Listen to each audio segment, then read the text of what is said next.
All right, new and exciting stuff. What is new for the channel coming in 2025? Tate and I are going to break down what you can expect to see next year, how many big changes our store has had, how many big changes our channel has had, what new clubs are coming out, what new videos are coming out, what new trends are available. Let's go, baby.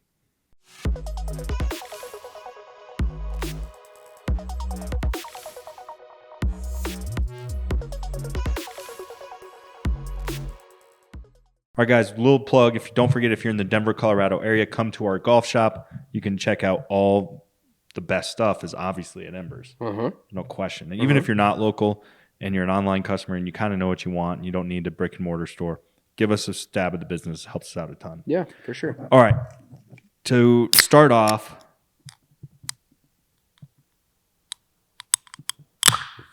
did you get it? Yeah. Okay. I didn't want it to explode. So to start off, how's the leg? I've never had one of these LaCroix before. LaCroix? Yes, you have. No, I have. How's the leg? Oh, it's good. So Tate had a full Achilles rupture playing basketball, if you didn't hear. So the first major change coming for the new year is I'm going to be doing some solo videos. Yeah. And we're also going to be bringing in some guest hitters.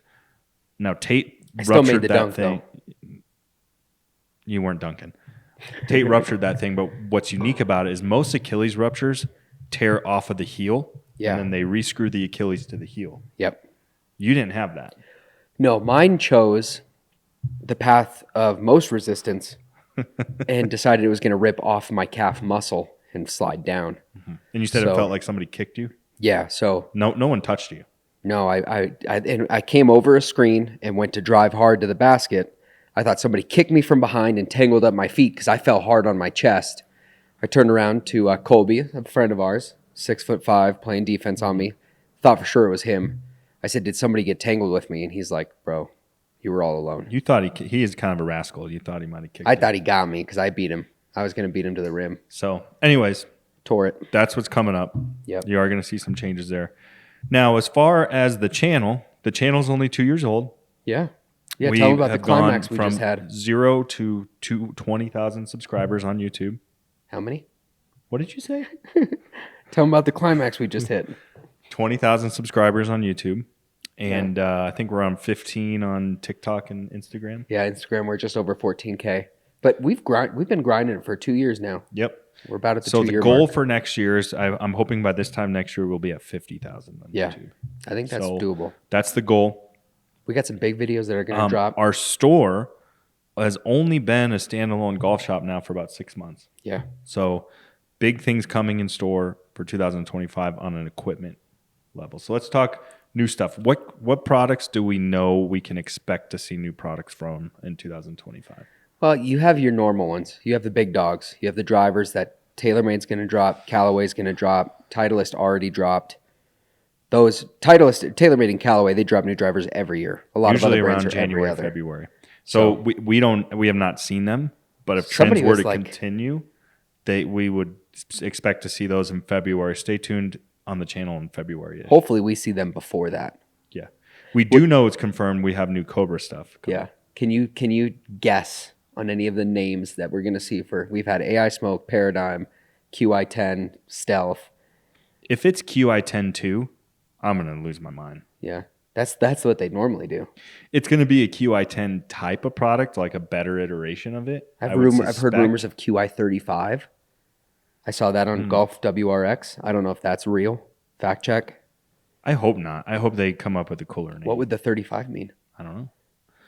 Cobra, we know new stuff is coming. Yeah. We can't talk about that. We do know some info on that. Yeah, those are going to be nice. Can't talk about it. Stay tuned for the launches, though. They'll be on the channel. Oh, talk about Strixon. It's already been leaked, so everybody kind of knows. So My Golf Spy dropped some photos. Tate and I have seen and hit the new Strixon products. Should have shot our videos when we hit them the first time. The My Golf Spy rumors are true. Yeah. It's real. Yeah. Strixon has like a whole revamp coming. Yeah. And I'm excited about it. I think that, to me, that's the most exciting launch you'll see next year is like top to bottom, a whole new bag of products. Yeah. Onto their big dogs. Yeah. Yep. So we have that to look forward to. Also, something I wanted to talk about is the big trend right now, and we have videos coming out on this, is how everyone's getting into the zero torque putters. So I have the lab putter here. So zero torque putters means that the face will, what do they say? It will always go back to square. It always finds its way back to square. Now, I've literally lost sleep about this, thinking about it. Really? Not that much, but a little bit. Isn't it like a car steering wheel? Like, let's say you had a perfectly balanced steering wheel. Isn't it your hands? I mean, I don't care how square this thing decides to be. My hands are in control here, right? There's ways to get it off balance for sure. But I understand you're questioning. You can't guarantee that because you're still at the mercy of somebody's hands. Are they saying like it will naturally square up percentage-wise a little bit more even with your imperfect hands? Is that what they're saying? It's got to be what they're saying. Oh. But we've also seen the leaks from Lab, so they got some cool new stuff coming. Yeah, so you'll see some zero torque putter videos coming. You've already seen the Allen. That's a big hit, PXG. Obviously, all the new equipment, January through March, we'll be dropping a bunch of new equipment videos. On the apparel side, we just brought in Adidas. Yep. So Adidas officially, we've been flirting with them for a while. That's a really big apparel brand that we just picked up. It's en route, right? Yeah. Products en route. Another thing we're really getting into the winter time is simulators. So we are a Foresight Sports dealer. That's been that way for a little while. We just became a full swing dealer. So we have their launch monitors. That's cool. Tiger. And Garmin. So the new 50. Yeah. Full swing. Big dog above me. So we're really kind of getting into simulators a little bit heavy in the store. What excites you the most about that category? Simulators? Yeah. Like as a business owner or like somebody that's just excited? Like as a nerd, as a golf nerd. I like to compare and see what's the best. Yeah. And we'll have those versus videos coming. I'm really excited at the concept. Everybody knows the two leaders in the simulator realm are TrackMan and Foresight. Boom. TrackMan and Foresight. But neither one are affordable. Neither one is affordable. So if you really want to grind it out, let's say you get a GC3. It's $6,000. $6,000. And it doesn't track any club impact. Club impact. So what excites me is you're bringing in some other brands like Garmin is going to be it's still expensive, but not compared to them. And Full Swing, you have these companies that are coming in. They're giving you very similar data. A lot of value. We're going to put it to the test whether or not it's on par with the accuracy, but you're going to be able to save a substantial amount of money. Mm-hmm. So for everyday Joe Schmo that's just trying to get better at golf, it's now becoming more and more doable. Well, I think what you're going to start to see happening is simulators, at-home simulators are already on the rise. Yeah. But as the actual launch monitors become more affordable, I think you'll see it more mainstream. You know how like when I was a kid, if someone had a theater room, it was like, holy moly. Yeah. Are you kidding me? Yeah. What do you do for a living? All that? Yeah. Yeah. You're like, this guy is What loaded. do you have your medical degree in? Yes. And now like a theater room, it's still nice, but it's fairly doable. Yeah. No, now you can get a TV that looks so much better than a projector. You'd be like, whoa, why would you waste your money on a projector? So as this new technology comes out, my guess is we're going to see in-home simulators like garage simulators, or someone's got the ceiling height in the basement. That's the tricky thing, is ceiling height always. I think we'll see What are you doing? My mic is now it was touching my chest. It was getting some drooping. So I think we'll see it become a lot more mainstream. That's my prediction. Well, I think you're right. And why not? Especially in climates like us, any of the northern 48 states that have real off seasons, or even the desert states. What are the northern 48? Well, I don't think that's a real expression. First of all, I think I made that up. Yeah. But, you got Colorado, you got the Dakotas, you got Wisconsin, Minnesota, Montana, and then obviously all the East Coast states that get winter, that the golf courts shut down. Here in Colorado, we play a lot of winter golf. Well, not me, but I'm playing a lot of winter golf. Yeah. So I think simulators are going to be huge for climates like that. And then the opposite in Phoenix, guys aren't out there playing when it's 117 degrees. So no. All right, let's talk outdoor golf next summer. At home, what do you guys want to see in the way of course vlogs? Our course vlogs started out pretty rough, pretty uninteresting. They're hard to do. You know what I realized? When you're doing a course vlog, I have a lot more respect for the entertaining guys that do really good course vlogs. Yeah. Because, we're trying to run business. We're trying to work. We're both family men. So when you get out and play, it's kind of a real treat. It is.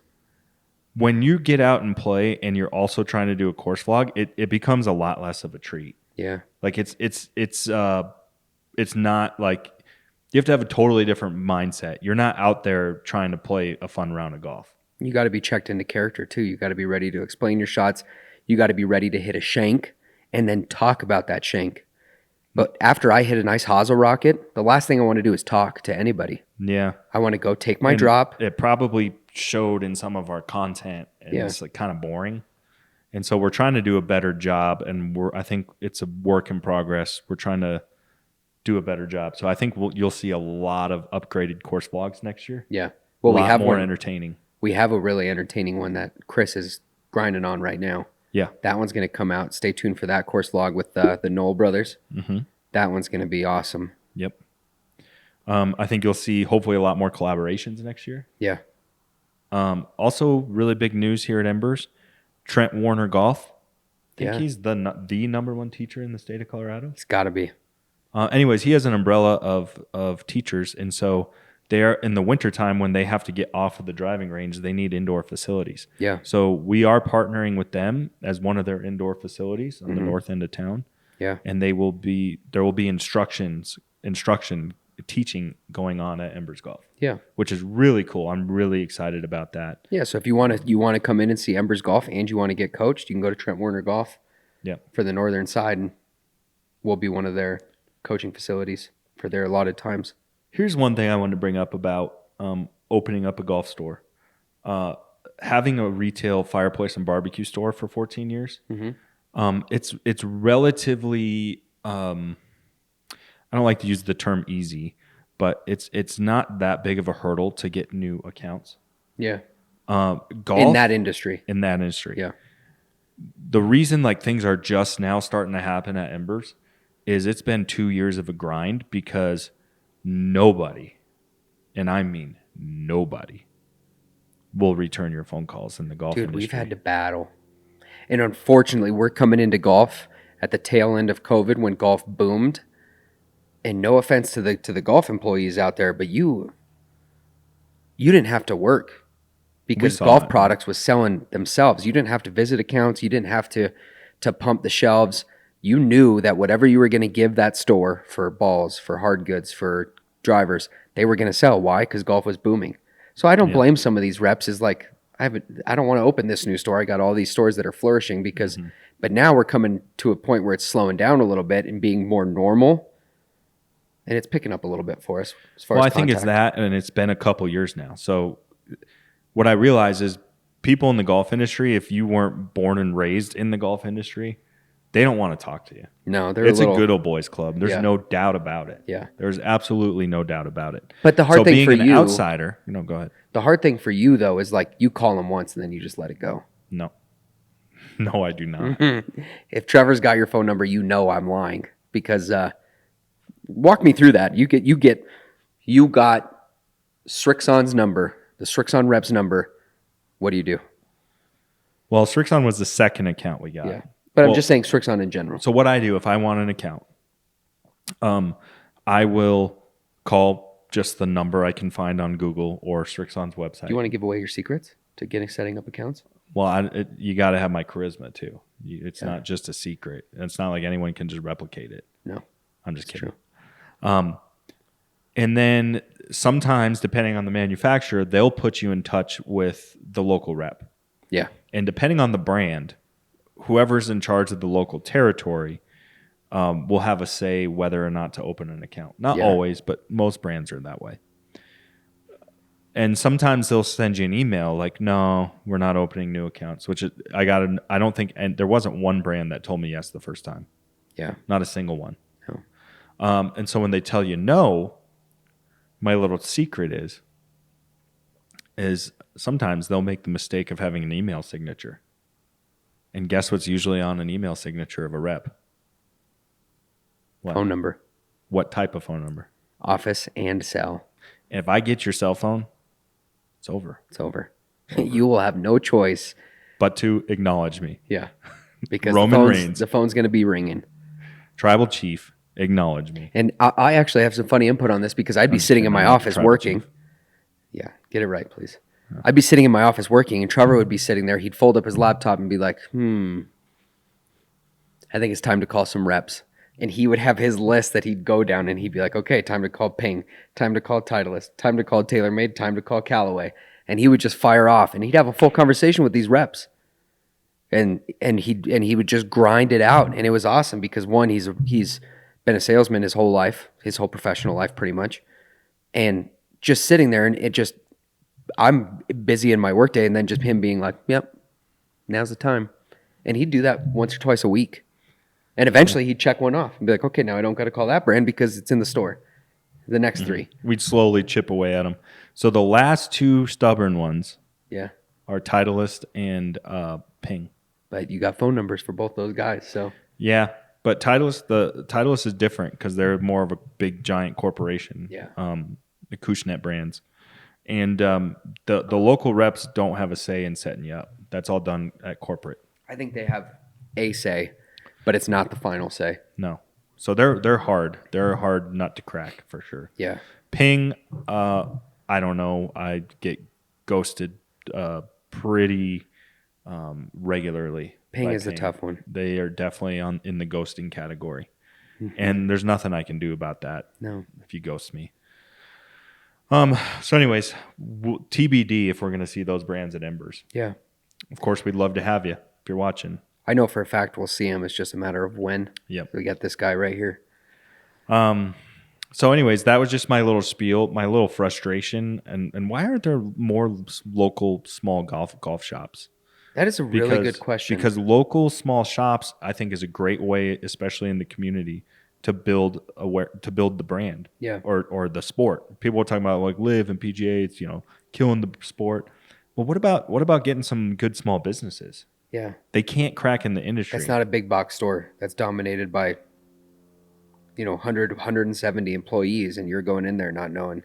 Well, and it's like if you don't have any working capital and you're starting a business from scratch and you're counting on that business to take care of you financially, you don't got 3 years to grind it out with this good old boys club. No. You just don't. And that is what it is. Everybody knows everybody, and nobody gets inside, which is crazy to me. And you're almost like looked down on. Like I'm looked down on with no credibility because I'm an outsider of the industry. They don't care. Even though I know how to run a successful business. And even though you've been playing golf and buying golf equipment for 20 plus years. But because I'm not in the industry, it's like I don't know what I'm doing. Yeah. And that annoys even though me. you run a much bigger company than most golf shops. And that annoys me. Yeah. That'll straight tick you off. Yeah. So anyways, there's my little frustration.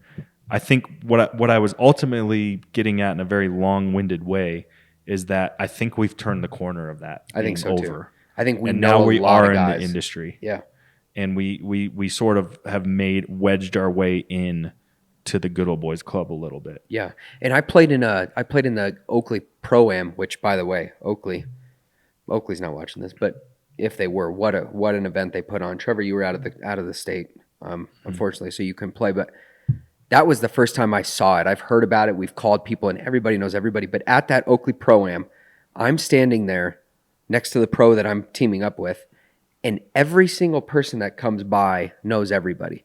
And one of the guys in our group, the other pro that's playing with us in the foursome, somebody comes up to him and is like, "Hey, I would like a foursome at this country club." His response was, "You get me on here, I'll get you on there."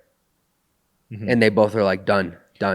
Did you walk up to them? I would like a foursome here. I'm Tate with Embers. No, I didn't. By the end of it, one of them, the guy the pro that played with me, we could get on at his courses now because we were now friends. We played a full round. But they knew each other from something, and their way of getting on each other's country clubs was because they already knew who each other was. So it's like, yeah, you can get on my course and play, but I need to get on your course and play. Yeah. And they both agreed. Like that's how it's just funny how it works. Like one of our Shaft accounts we got, which I won't say who, we got that account just from being paired with them in a round of golf. Yeah. Randomly. Yep. And then we got the account.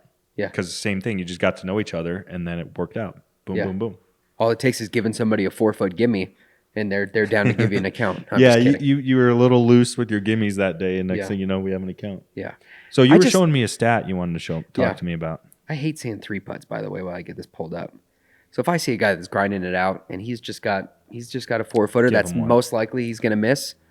It's like, you know what? Why don't you take that? 4-footer. I've seen you give 6-footers Depends who I'm playing with. If they're on it, in match play. if they're putting it for a triple, come on, just pick it up. All right. Get out of my way. I got a birdie putt. What are we gonna? You had a stat you wanted to show. Okay. So this is a tweet from Jamie Kennedy, handle at Jameer Kennedy. But he says, Phil Mickelson's PGA Tour career. We know Phil Mickelson's not with the PGA Tour right now, but PGA Tour career. Out of 666 events, Phil Mickelson had 45 wins and 111 top threes. So 45 wins and 111 top threes. 45 wins out of 600. Yeah. What's the math on that? That's 1 out of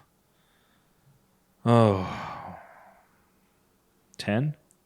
No. That's 1 out of 6 ish. 45 divided by 666. 6%. 6%. 6.75%. So 6% of the time he's winning a tournament. Yeah, in all of his events. Now, this is the crazy thing. So that's Phil Mickelson, very successful PGA Tour career. You could argue, other than Tiger and Jack, one of the most successful of all time. I don't think that's a hard thing to argue. There's no topic of conversation there. It's just a statement. Now, listen to these 4 names. Okay. 3 of the 4 are major winners. Victor Hovland get a major in the last couple of years? No. He came close. PGA Championship. Yeah, he lost to in the Open Championship. Brooks. We have Scotty Scheffler, 2-time Masters winner. JT, 2-time major winner, I believe. Maybe 3. Brooks 2 Koepka, PGAs. 5-time major champion. Brooks Koepka. Okay. Victor Hovland definitely will be a major champion at some point. You'd hate to see it if it's not true. No. So there's 4 Okay. guys. Scotty, JT, Koepka, Hovland. In 666 events. The same amount of events that Phil has played. They have 43 wins and 110 top threes. So in the same amounts played, Phil Mickelson versus Scheffler, JT, Koepka, and Hovland. He has 2 more wins and 1 more top 3 than all 4 of those guys combined in their careers. Yeah, but it's kind of apples to apples, like career versus career. Yeah. Because of the total amount of events played. And it's 4 versus 1. And let's face it, those last 3 or 4 years of Phil on the tour, he wasn't winning much anyway. No, he had that one major that he snuck in. Yeah. PGA Championship. So really, I mean, his stats could be even more padded if you take away some of those. Yeah, if you took away those 3 years. Now let me ask, that brings up another question. Scheffler just had a career year, one of the best of all times, right? Yeah. And I'm not knocking Scheffler. I like Scotty. I think the answer is obvious, but does it go without saying that he doesn't have the year that he had last year if LIV guys could play those events? Yeah, that's really tough. Like, I'm not trying to water down what he did, but it's got to factor into him being so dominant. You're a talking little bit. I'm not taking anything away from him, but I guess I technically am. He doesn't lose the Masters because most of the LIV guys were there. The big LIV guys were there. He wins the Masters no matter what, right? That's not in question. I guess that could be the counter argument. He's like, he won when those guys were there. Yeah, he showed up when they didn't. That's true. That's true. So he won the Masters, but you have an argument for all the PGA wins. He won a lot on tour last year. Yeah. I don't think he has. I think he has still a historic year. Oh, yeah. I don't think it would have been quite as good. No. The President's Cup, he showed up on that. That's true. So, I don't know. That's just a little something I was thinking about. Yeah. It's a great question. What's the rumors of this merger and this kind of stuff finally happening is still, it seems like that rumor starts over every couple weeks. Do you foresee that happening in the 2025 season? I would like to see a resolution to it sooner than later. It's lost its charisma for me. Now at this point, it's dragging out.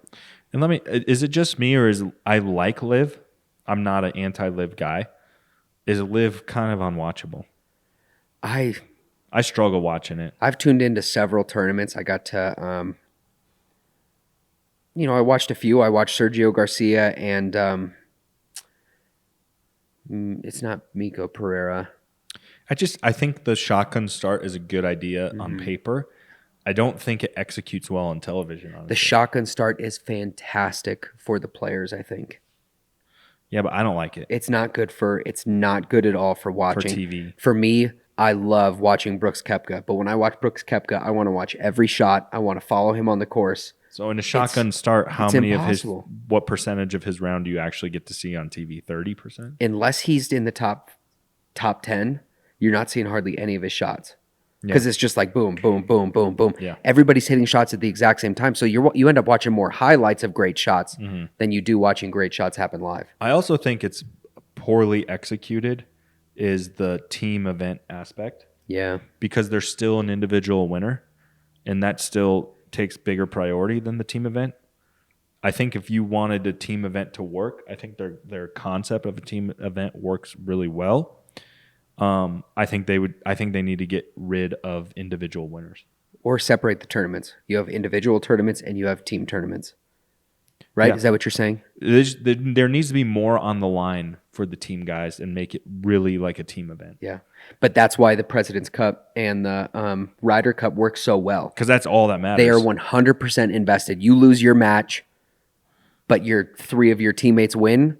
Your match, you're upset with yourself, but now it's the team. That's all you care about. I think if they made it team only and then throughout the weekend incorporated some match play in the team events, now we're that you're telling me there's a mama's potential home cooking right there. President's Cup atmosphere every third weekend. That would be sign me up. Yeah, watching the players, like especially the players during the President's Cup that maybe they have today off or they have this round off, they're playing in the afternoon. Watching them follow the groups in the crowds and they're so into it and that team atmosphere, that is fun to watch. These guys fired up for somebody else's shots. That's awesome to me. Yep. Love it. Yeah, so I think they'll have to do something. LIV will have to do something because I haven't looked at the statistics on their ratings, but I've struggled watching it myself. I still prefer to watch PGA events on TV. Yeah, I agree. I have another question for you. LIV Golf is sitting right here. Ricky Fowler has made the change to LIV putters. One of my favorite guys to ever play the game, Ricky Fowler.